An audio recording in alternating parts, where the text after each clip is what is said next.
I am Dr Shabani. I am dentist, endo lover and microscope lover.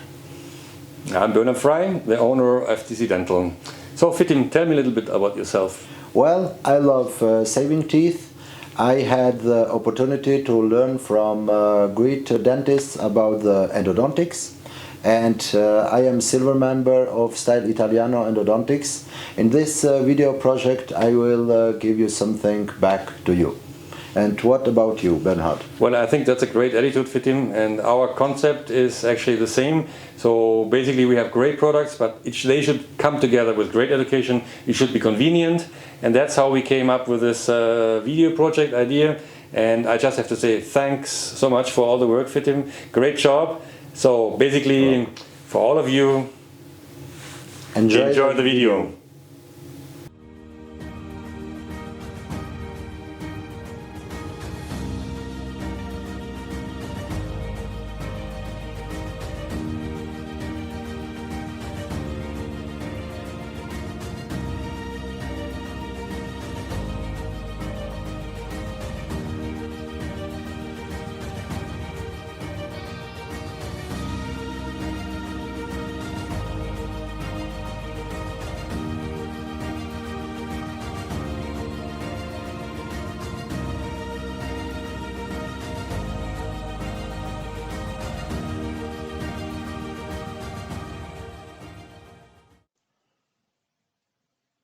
So here we are. Let's talk now something about the tooth anatomy, which is very important before performing endodontic treatments. First, I want to remind you on tooth anatomy. Recognition of tooth anatomy is the uncompromising condition to carry out endodontic treatments. Therefore, I will speak briefly about the history, classifications, and anatomical specifics of the tooth. Since 1842, Dr. Carabelli was one of the first to explore tooth anatomy. This research continued over the time with many other authors such as Dr. Black, Dr. Fisher, Dr. Haas, and others who contributed to the exploration and the discovery of tooth anatomy. One of the authors of the classification of the anatomical system in 1969 was Dr. Wine, who classified teeth based on the anatomy they had and divided them into 8 groups based on the anatomical variations that the teeth had. The final classification of the anatomical systems of the roots and its morphology was performed by Dr. Ahmed, Dr. Versiani, and others who have described not only single-rooted teeth but also multi-rooted ones. All these discoveries and explorations over the years by various authors about the anatomy and morphology of the roots have greatly facilitated the work in the field of endodontics, making it more efficient, more accurate, and with better prognosis. Here we have some three-dimensional computer images of tooth anatomy from Dr. Marco Versiani. And I take this opportunity to thank Dr. Marco for all the material he allows us to use in this project. I am presenting these images just to give you an idea of what we are dealing with. The teeth do not have only a few canals, or as they appear on the radiograph, only a few white lines, but they are endodontic spaces with many anatomical and morphological variations.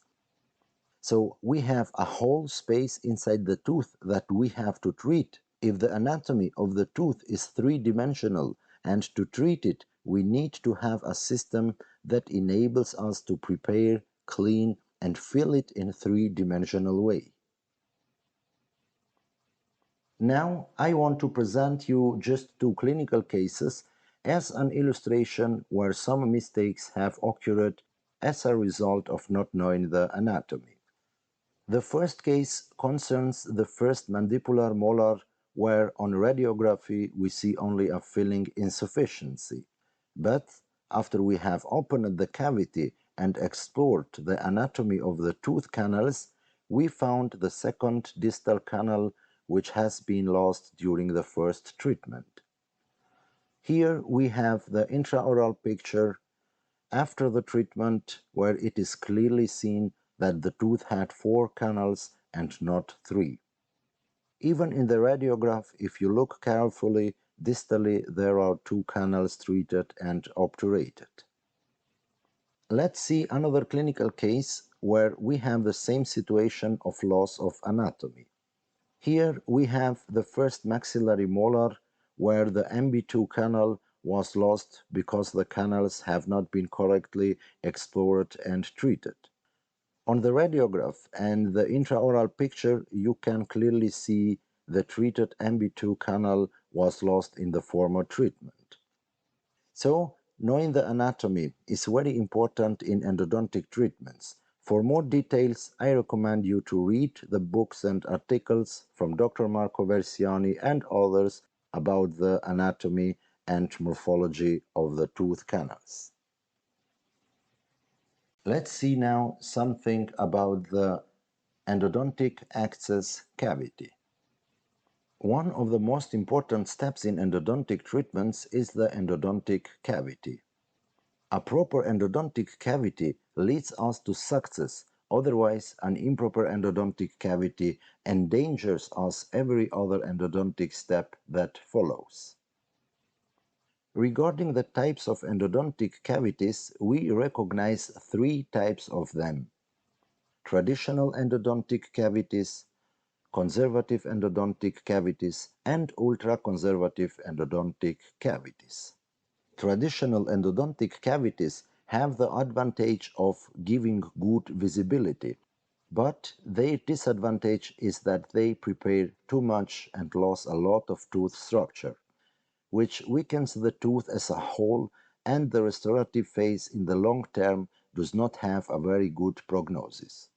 Conservative endodontic cavities have almost all the advantages: the visibility, preservation of tooth structure, and long-term prognosis is better compared to traditional conservative cavities. As for the ultra-conservative cavities, here I can say that in terms of visibility, they are compromised, and the preservation of that small part of the tooth structure does not bring any benefit to the tooth endurance and its long-term prognosis. So, conservative endodontic cavities are the most preferred and appropriated cavities in endodontic. For this, we also have the support of studies that have been released regarding to this matter. The first article is "The Effects of Endodontic Access Cavity Preparation Design on the Fracture Strength of Endodontically Treated Teeth: Traditional versus Conservative Preparation." The study is done to compare the 2 types of access cavity and the restorations material. I recommend you to read the whole article and to get all information about the study.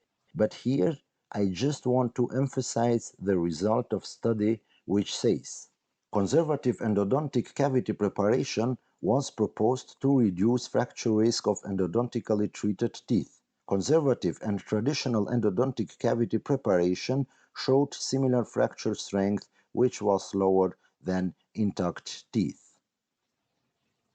The second study is fracture strength of endodontically treated teeth with different access cavity designs. The purpose of this study was to compare in vitro the fracture strength of root, fillet, and restored teeth with traditional, conservative, and ninja endodontic cavities. And the significance showed that conservative endodontic cavities and ninja endodontic cavities access was proposed to reduce the fracture risk of endodontically treated teeth.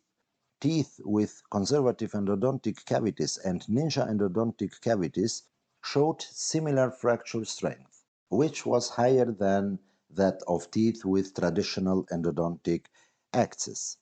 So, These are just two articles of many others that prove that there are no significant differences between the conservative endodontic cavity and the ultra-conservative endodontic cavities. Please do the proper access cavity as the study says, and a lot of clinicians, because the next steps in endodontic depend a lot on the type and design of access cavity. Now the question is how to design a proper endodontic access cavity. To realize this step, I suggest you to use the Acteon device. This device is very practical to use it. Thanks to the color coding system, it is very easy to adjust the settings of your device to each tip. The external tank of water will allow us to use warm water or disinfectant in the field of periodontology, implantology, etc. But in endodontic, it is preferable to use it without irrigation. We should always start at the slowest speed and then adapt depending on the case. A very important thing here is to be careful of overheating. We can avoid this by using irrigation from time to time. And about the instruments for design of the access cavity, I will present you a wonderful illustration clinical case. I will present you now step by step a wonderful clinical case illustration on how to design the proper access cavity using the endo success kit from Acteon done by Dr. Fabio Gonni.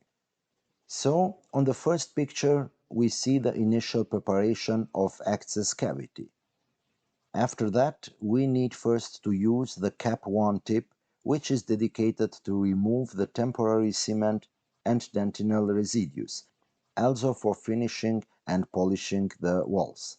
After that, we need to use the cap 2 tip, which is a bit smaller as cap 1, and is dedicated to prepare the pulp chamber or location of the MB2, to remove the dentin layer, and so on, as you can see on the 4 upper pictures.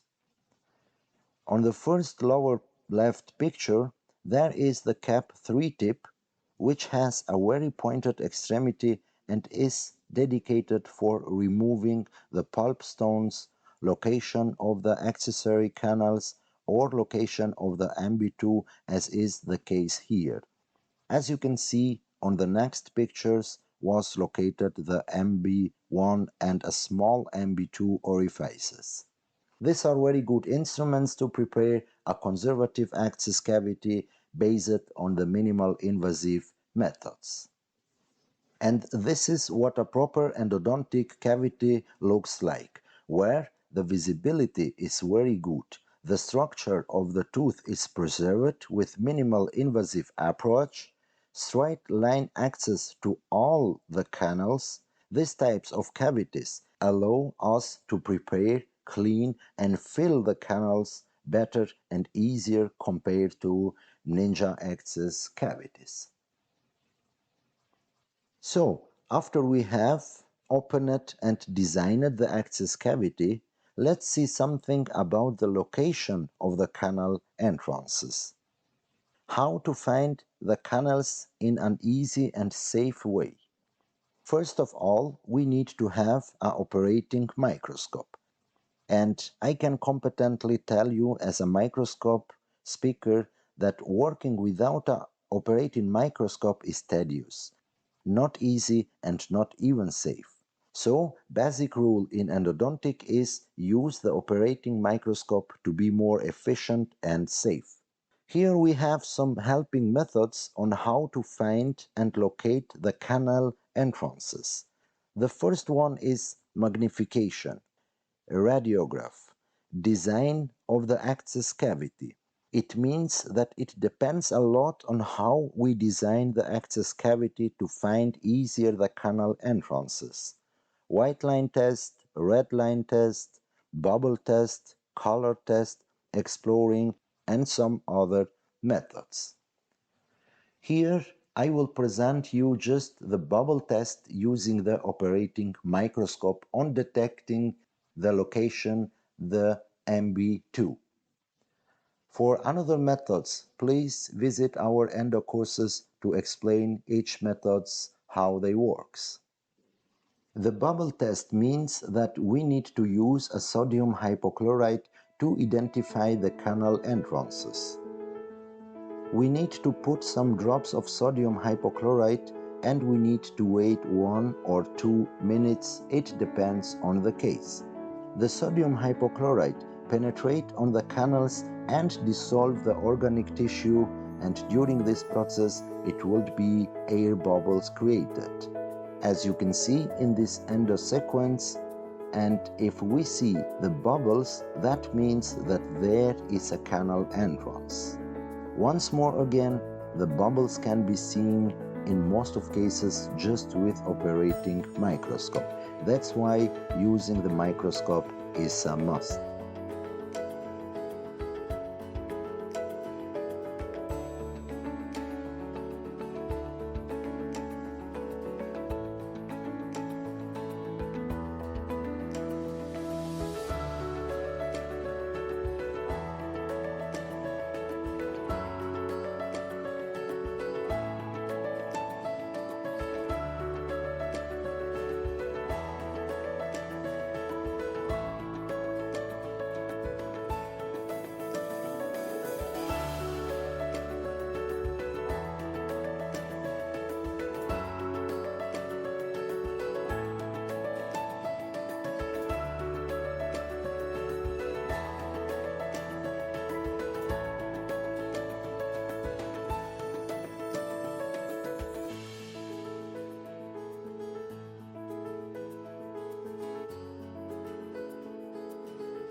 After we have made the design of the endodontic cavity, location of the canal entrances, the next step in endodontic is the glide path.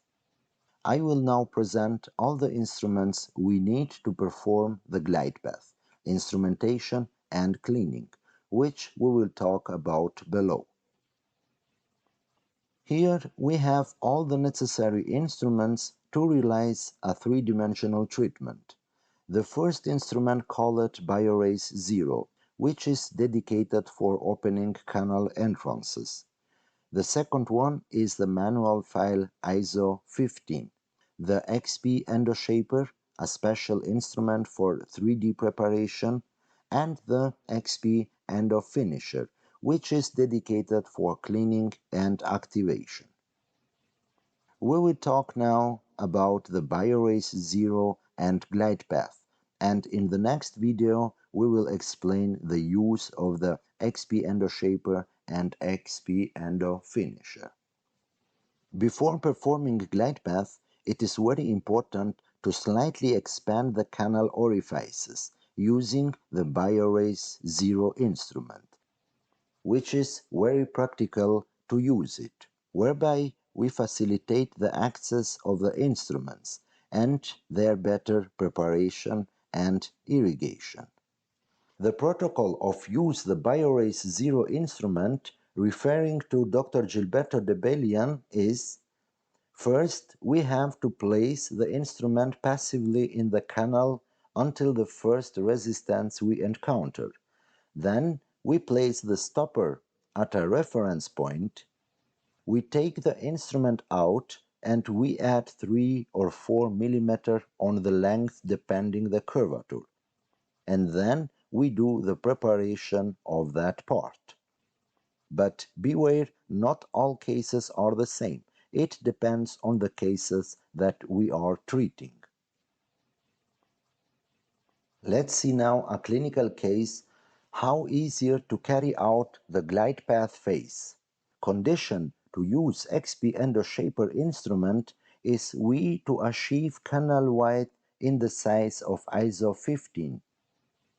In this clinical case, I will present two ways of glide path. The first is starting with the K file 06 and we enter along the entire length of the canal where we also measure its length with an apex locator. Then with the K file 08 and 10 we expand the canal and in the meantime we do the rinsing.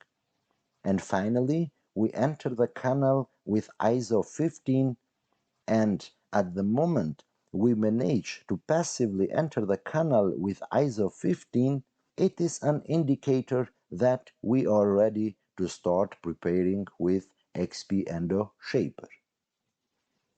The second method is we firstly enter the canal with the K-file 06, then with K-file 08 we measure the length of the canal, and from here we can use rotary instruments such as EvoRace 1504. So here we perform a glide path using rotating instruments. This method will shorten our time and it works very well, but beware on the special cases as calcified canals or some difficult cases because each case is different. So you have to decide for yourself which method is most suitable for which case, the manual one or the rotary one. Now let me show you just a short sequence of application of the second glide path method using the rotary instrument EvoRace. It is preferable to use the irrigation during the instrumentation to get better and safer. It works really very well and fast.